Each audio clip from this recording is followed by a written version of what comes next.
let's cut across to Prime Minister Narendra Modi's full address at the all-party meeting today. Let's take a listen. आप सभी वरिष्ठ महानुभावों को मेरी तरफ से आदरपूर्वक नमस्कार। अच्छा होता कि कोरोना कालखंड न होता और हम लोग बैठ करके बहुत ही अच्छे वातावरण में बातचीत कर पाते, लेकिन दुर्भाग्य से वर्चुअली हमें मिलना पड़ रहा है। सदन में तो जरूर मिलना हो जाएगा। आज पूज्य बापू की पुण्यतिथि है। मैं आदरपूर्वक पूज्य बापू को श्रद्धांजलि देता हूं, आदरपूर्वक नमन करता हूं। आप सब ने जो विषय रखे हैं, मेरी दृष्टि से सारे विषय बहुत महत्वपूर्ण है और उसकी विस्तार से चर्चा भी सदन में होनी चाहिए।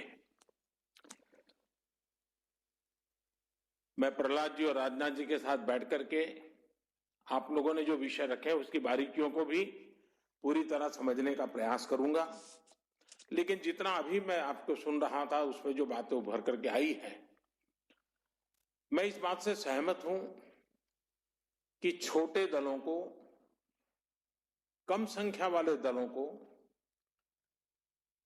जरूर समय मिलना चाहिए और उनको भी अपने क्षेत्र की बात कहने का पूरा अवसर मिलना चाहिए और देश के महत्वपूर्ण नीतियों के संबंध में उनकी सोच, उनके दल की सोच, ये लोकतंत्र को बड़ी मजबूत बनाती है। लेकिन होता यह है कि जब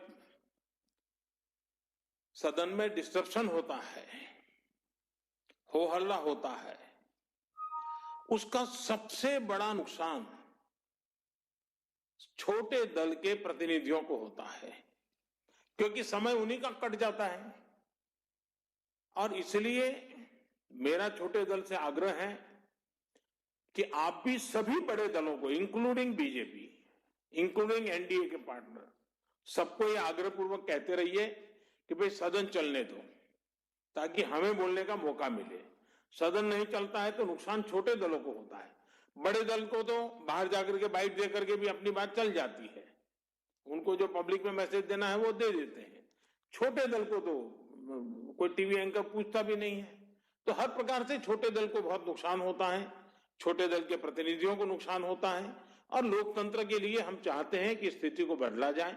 और मैं आग्रह करूंगा कि हम सदन को चलाएं, साथ मिलकर के चलाएं, तर्कबद्ध रूप से सरकार की नीतियों की जितनी आलोचना होती है करनी चाहिए, क्योंकि उसी मंथन में से कुछ न कुछ निकलेगा।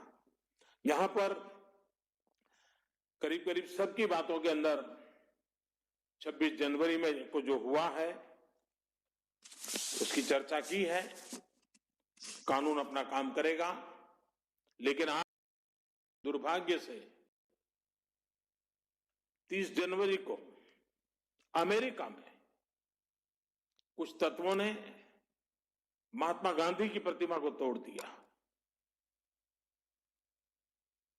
हम नफरत का माहौल बना करके देश को क्या देंगे, ये हम सबको सोचना होगा। जहां तक किसानों का विषय आपने स्पर्श किया है, मैं 22 तारीख की किसानों के साथ नरेंद्र सिंह जी तोमर और समिति की जो मीटिंग हुई, उसके बाद जो नरेंद्र सिंह जी तोमर ने कहा है उसको मैं दोहराना चाहता हूं और आज भी आपके माध्यम से वही मैसेज मैं कन्वे करना चाहता हूं। नरेंद्र सिंह जी ने सभी किसान आंदोलन से जुड़े लोगों की मीटिंग में कहा कि हम लोग आज समझौते पर नहीं आ पा रहे हैं, हमारी तरफ से ये प्रस्ताव आपको हम दे रहे हैं, आप जाकर के चिंतन मनन कीजिए और मैं एक फोन कॉल पर दूरी पर हूं, आप जब भी मन बना लें, मैं कुछ ही घंटों में आपके साथ मिलने का कार्यक्रम और स्थान तय कर लूंगा। भारत सरकार का वो प्रस्ताव आज भी वैसे का वैसा खड़ा है आपके जितने भी परिचित आंदोलनकारी हैं, आप उनको जरूर बताइए कि तोमर जी ने तो स्पष्ट शब्दों में कहा हुआ है कि भाई ये हमारा प्रस्ताव है, आप आइए, एक फोन कॉल कीजिए, बात आगे बढ़ेगी। और मुझे विश्वास है कि आप सब भी चाहते हैं कि बातचीत से इसका समाधान निकलना चाहिए, और सरकार भी लगातार प्रयास कर रही है कि इसका समाधान बातचीत से होना चाहिए। अन्य जितने भी विषय आपने स्पर्श किए हैं, उन सभी विषयों की चर्चा भी सदन में विस्तार से करेंगे। लेकिन विश्व की जो आज स्थिति बनी हुई है, उसमें भारत बहुत कुछ कंट्रीब्यूट कर सकता है, बहुत कुछ कंट्रीब्यूट कर सकता है।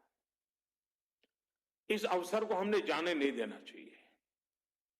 और ये किसी सरकार की सफलता नहीं है, ये देश की सफलता है। देश ने इस दशक के इस अवसर को छोड़ना नहीं चाहिए। इस दशक में हम सब ने मिलकर के पूरे वैश्विक माहौल में, और उसमें जितना हम आगे बढ़ेंगे, भारत के गरीब से गरीब व्यक्ति को लाभ होगा। देश आगे बढ़ेगा तो उसका फायदा देश के गरीब को होने वाला है, देश के पिछड़े इलाकों को होने वाला है, जहां आज भी व्यवस्थाएं पहुंचने में कमियां हैं उसको होने वाला है। और इसलिए मैं आप सबसे आग्रह करूंगा कि लोकतंत्र में हमने सबने मिल करके देश के लिए ही सोचना है, देश के लिए ही करना है, और उस उच्च परंपरा को हमें आगे भी बनाए रखना है। मैं इसी अपेक्षा के साथ मैं आप सबका बहुत बहुत धन्यवाद करता हूं, और हम सदन में मिलजुल करके बहुत ही अच्छे ढंग से देश की आशा अपेक्षाओं को पूरा करेंगे। बहुत बहुत धन्यवाद। There you have it. Prime Minister Narendra Modi there spoke on at an all-party meet ahead of budget of the farmers, the farm laws, speaking of the commitment that the government has had and always will have for the upliftment of farmers and the agricultural sector, and very clearly reiterated that the government is willing to hold the farm laws for a year and a half until a dialogue brings about a solution, and says that farmers can reach out to the government at any point that they wish to. That Narendra Singh Tomar, Agricultural Minister, is just barely a call away. In fact, this is an outreach program in a way that Prime Minister has carried out. He offers to suspend the farm laws. This has been the centre stand for some time now, for a few weeks now. In fact, the last meeting that the farmers and the government had, the government reiterated that they're willing to hold the farm laws until the farmers go through the laws to a point where they're willing to suggest amendments. But a complete rollback is impossible. That's the government's stance. But they're willing to make amends, and for that, the farmers will have to give them suggestions as to what amends they want and how could they work out these laws. This is what Prime Minister Modi also said this time, that the only way that a solution can come about is not through violence but dialogue. He's hoping that the farmers reach out to the centre at any given point, saying that the government is only a call away, they can reach out any time, further reiterating the government's commitment towards farmers and the agricultural sector.